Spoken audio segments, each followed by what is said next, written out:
The goal is to have a vision for your life such that, all things considered, that justifies your effort. Okay, so then what do? Well, then you turn down to the micro routines. It's like, okay, well, this is what I'm aiming for. How does that instantiate itself day to day, week to week, month to month?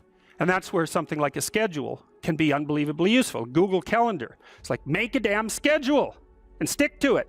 Okay, so what's the rule with the schedule? It's not a bloody prison. That's the first thing that people do wrong. They say, well, I don't like to follow a schedule. Well, it's like, well, what kind of schedule are you setting up? Well, I have to do this, then I have to do this, then I have to do this, you know, and then I just go play video games, because who wants to do all these things that I have to do? It's like, wrong. Set the damn schedule up so that you have the day you want. That's the trick. It's like, okay, I've got tomorrow. If I was going to set it up so it was the best possible day I could have, practically speaking, what would it look like? Well, then you schedule that. And obviously there's a bit of responsibility that's going to go along with that, because if you have any sense, one of the things that you're going to insist upon is that at the end of the day, you're not in worse shape than you were than at the beginning of the day, right? Because that's a stupid day. If you have a bunch of those in a row, you just dig, you know, you dig yourself a hole and then you bury yourself in it. It's like, sorry, that's just not a good strategy. It's a bad strategy. So maybe 20% of your day has to be responsibility and obligation, or maybe it's more than that, depending on how far behind you are.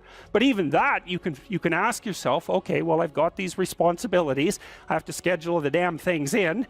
What's the right ratio of responsibility to reward? And you can ask yourself that, just like you'd negotiate with someone who is working for you. It's like, okay, you got to work tomorrow. Okay, so I want you to work tomorrow. And you might say, okay, well, what are you going to do for me that makes it likely that I'll work for you? Well, you could ask yourself that, you know. So maybe you do an hour of responsibility and then you play a video game for 15 minutes. I don't know, whatever turns your crank, man. But, you know, you have to negotiate with yourself and not tyrannize yourself. Like you're negotiating with someone that you care for, that you would like to be productive and have a good life. And that's how you make the schedule. It's like, and then you look at the day and you think, well, if I had that day, that'd be good. Great. You know, and you're useless and horrible, so you'll probably only hit it with about 70% accuracy, but that beats the hell out of 0, right? And if you hit it even with 50% accuracy, another rule is, well, aim for 51% the next week, or 50.5% for God's sake, or because you're going to hit that position where things start to loop back positively and spiral you upward. And so that's one way that you can work on your conscientiousness, is to plan a life you'd like to have. And you do that partly by referring to social norms. That's more or less rescuing your father from the belly of the whale. But the other way you do that is by having a little conversation with yourself about, as if you don't really know who you are, because you know what you're like. You won't do what you're told. You won't do what you tell yourself to do. You must have noticed that. It's like you're a bad employee and a worse boss. And both of those work, you know, for you. You don't know what you want to do, and then when you tell yourself what to do, you don't do it anyways. You should fire yourself and find someone else to be. But you know, my point is that you have to understand that you're not your own servant, so to speak. You're someone that you have to negotiate with, and you're someone that you want to present the opportunity of having a good life to. And that's hard for people because they don't like themselves very much. So, you know, they're always like cracking the whip and then procrastinating, and cracking the whip and then procrastinating. And it's like, God, it's so boring and it's such a pathetic way of spending your time. And you know what that's like, because you probably waste like 6 hours a day. And I think we did an economic calculation about that a while back, right? Your time's probably worth $50 an hour, something like that. I mean, you're not getting paid that now, but you're young. And so this is investment time. And what you do now is going to multiply its effects in the future.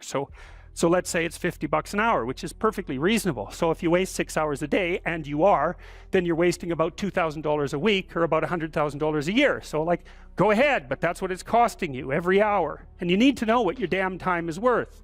So let's say it's not $50, it's 30, whatever. Maybe it's 100, it's somewhere in that range. One of the things you should be asking yourself is, when you spend an hour, was that, well, would have I paid someone $50 to have had that hour?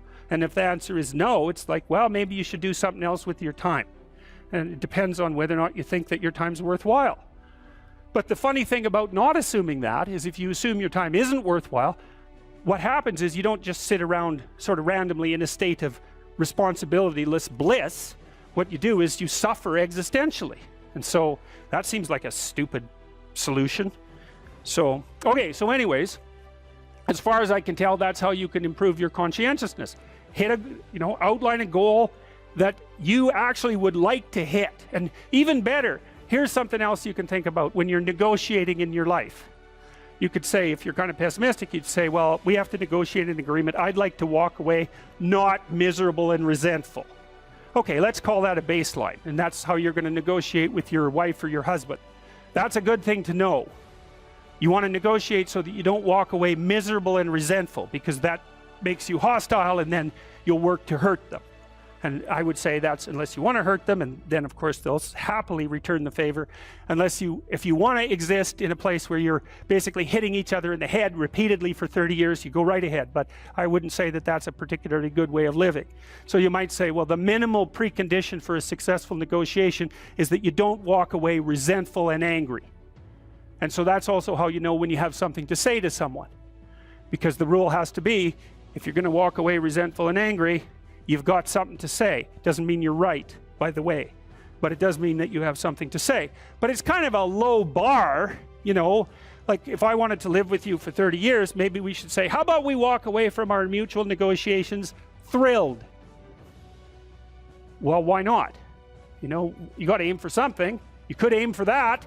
You want to negotiate with your boss for a new salary. You might think, okay, I've got this damn job. How much would I have to be paid so I'd be so bloody excited to go to work I could hardly stand it? Well, you could at least know what that number is, and then you could go there and say, well, look, you know, you like to have me around. I've been doing some thinking. I think if you paid me this amount of money, I'd be so thrilled to go to work that you could hardly even keep me away from here. And your boss might think, wow, I'd actually really like to have someone around who'd be so thrilled to work that I can't get rid of them. It's like, maybe I can't give you all of that. I'll give you 75%. Maybe we can renegotiate it in a year.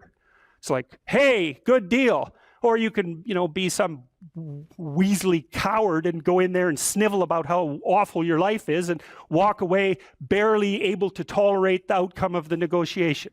It's like, I wouldn't recommend that. And it's funny because I've watched people do this repeatedly in my clinical practice, because we plan all the time, because the rule is, you're going to come and see me, I'm going to try to help you figure out how to have the life that you want to have.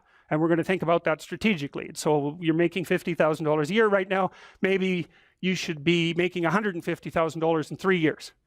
And they think, well, that couldn't happen. It's like, not with that attitude. That's the first thing. It's like, no, that's not going to happen. If you don't ask people for the damn money, if you don't look for a better job, but they're going to come along and just shovel a boat full of money at you. It's like, no, that's not going to happen. But why is that impossible? You look at you people in here. It's like, what the hell is wrong with you? Nothing. So you can probably have what you want. If you could figure out what the hell it was, and then, you know, you diligently pursued it. So, and then maybe you wouldn't whine about being alive. That'd be good, because people who whine about being alive are dangerous to themselves and other people. So you might think, I can have what I want, but you better well figure out what it is. And you can't just wait for the, like, have what you want fairy to show up at your doorstep and grant it, because obviously that's not going to happen. So okay, conscientiousness. Well, we talked about how you could improve that. Social networking. That's another big deal. It's one of the advantages that older people have over younger people. And so, for example, now that I'm in my 50s, roughly speaking, I know a bunch of other people who are, you know, relatively well positioned in the dominance hierarchy, and they know all sorts of people. And so when I go to one of them and say, you know, can you do X, or do you know X? They say no, but I know someone who can.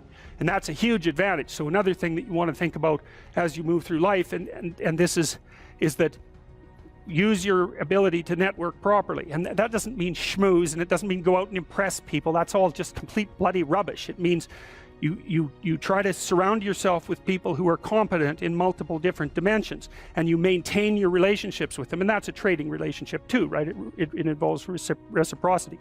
But it's a huge advantage. A social network is a huge advantage, and that's something extroverted people can be really good at, because, you know, they have that sort of social ability. And that goes along with the ability to sell. So another place that you can pick up power, and power for the good, for the right things, is to consciously develop and maintain your social networks. And that also means, well, let's talk about friendships for a minute. Here's how you know if someone's your friend. A, you can tell them bad news and they'll listen. They won't tell you why, you know, you're stupid and why that bad thing happened to you and how something worse happened to them once and, you know, derail the whole conversation. You can actually tell them bad news and they'll listen. So that's a good thing. And then this is a weirder thing. You can tell them good news and they'll help you celebrate.